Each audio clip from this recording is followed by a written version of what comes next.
अस्सलाम वालेकुम नाजरीन। ड्रामा से माहिर की नेक्स्ट एपिसोड में आप देखेंगे जहीर साहब जो अपने बेटे का पता करवा कर अपने घर वापस ले ही आते हैं और अब उसे मजबूर किया जाता है कि वो एनी के साथ शादी के लिए राजी हो जाए, मगर वो तो अपनी वालदा से कह देता है कि मैं आमना को पसंद करता हूँ और उससे शादी करना चाहता हूँ।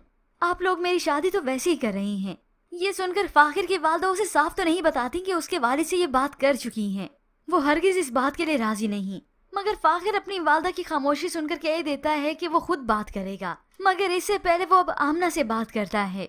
आमना, मैं तुमसे शादी करना चाहता हूँ। शादी की बात सुनकर आमना तो जज्बाती हो जाती है और उसे साफ इनकार कर दिया, मुझे शादी नहीं करनी अभी तुमसे।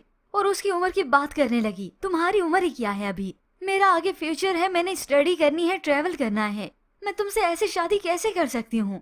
ये सुनकर फाखिर का आज दिल ही टूट गया कि जब आमना इस बात के लिए राजी नहीं तो मैं वालिद को क्या कहूँगा, उन्हें मैं इस रिश्ते के लिए कायल तो नहीं कर सकूंगा फिर। और आखिर यहाँ से भी उसे इनकार ही मिलता है। अब फाखिर उसे क्या बताए कि उसके वालिद को तो बस जल्दी पड़ी है। उधर घर में शादी की तैयारियां जोरों शोर पे हैं। एनी के लिए सेट भी पसंद हो जाते हैं और उसके लिए अब शॉपिंग भी हो चुकी है। आयशा जो कि अपनी बेटी की खुशी खुशी शॉपिंग देख रही थी और उसे लेती है, तो उसी वक्त फाखिर की वालदा को वहाँ पर आना हुआ तो वो ताना देती है।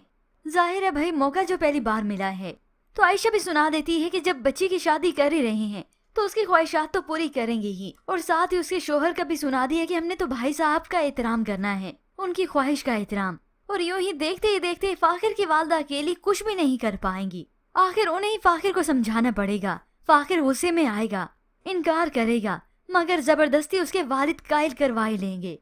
अब यहाँ पर एनी और फाखिर की शादी की वजह से दोनों माएं अफसुर्दा थीं कि बच्चों की जिंदगी का क्या होगा। मगर इसके साथ साथ इस ड्रामे के शायकीन, इसके व्यूअर्स काफी एक्साइटेड हैं कि देखते हैं अब फाखिर और एनी की शादी क्या होगी और बाद में होता क्या है, दोनों की किस तरह से अंडरस्टैंडिंग होती है और ये दोनों जबरदस्ती का ये रिश्ता निभा भी पाएंगे या नहीं।